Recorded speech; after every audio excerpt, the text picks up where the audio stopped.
AR Maker. We're going to click Start. Now, on board already, there are a few templates to get you started. So if you like the Japanese template, that's really cool. I could select that.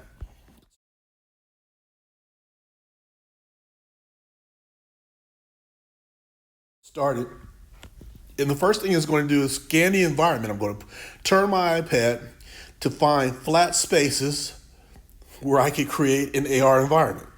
Now, if you see that grid creates, that means I can place a space or I can place AR in that space. So I'm going to use this flat space right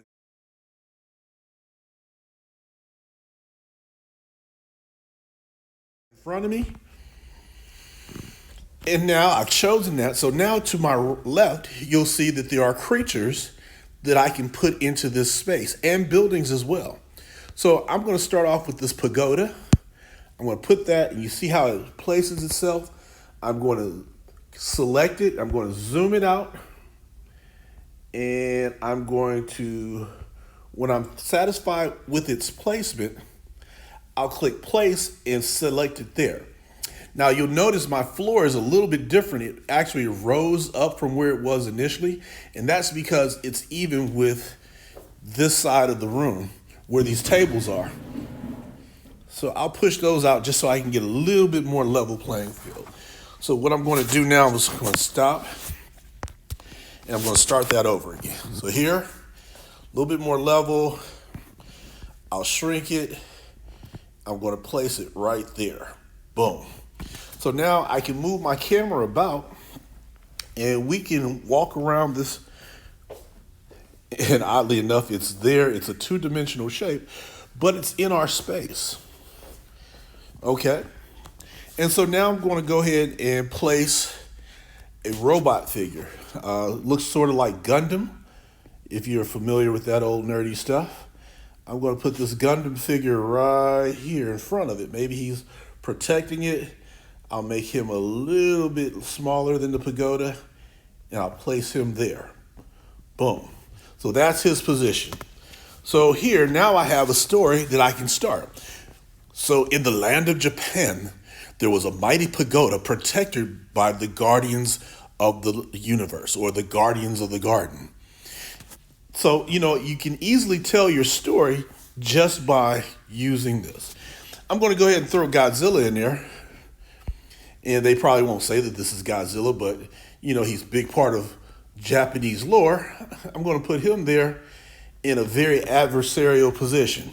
So again, in my space, I have placed a building, a hero, and a monster. Now, you have to decide which is the hero and which is the monster.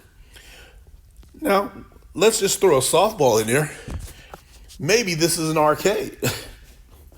And I'm going to throw this video game in there just in case somebody gets bored and they want to play a game. So let's walk around our space. I have the pagoda here. I have my monster. And notice their shadows are here as well. Gives you a really cool effect. And there's the video game all in this office space. So with this app, it's really cool. You'll get started with it, and it'll help you to present and to create some really cool stuff. Now, if you don't like any of these objects, you can bring in some of your own. I click New, and I also have a file library. I'm going to change those settings, give it permission to let me use my library.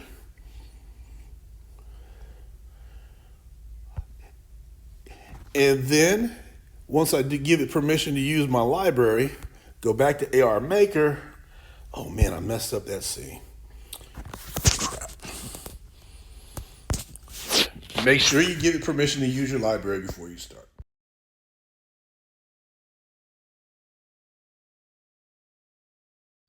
Now, I had to cut that video short because I had to put some other things in. I repositioned a couple of things and deleted something. But in order to bring new things in, I had to give AR Maker permission to access my photos and my video. So now I'm going to press New, and I'm going to press the file here, and that gives me access to things that I've already uploaded, like Mr. Sinestro here.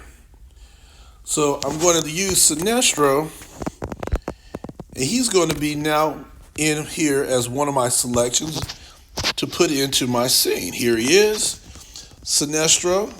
I'm going to put him here. I'm going to expand him, and I'm going to place him as well. So now I have in my video all of the things that I could use to interact, to tell my story, to express myself creatively with augmented reality. Keep in mind, you can go online, you can find pictures that will work in your story. Just make sure they are what are called PNG files. That means that they don't have that blocky background behind them, and they look really cool when you put them in here. Hope this helps. This is Dave Parker with Compton EdTech.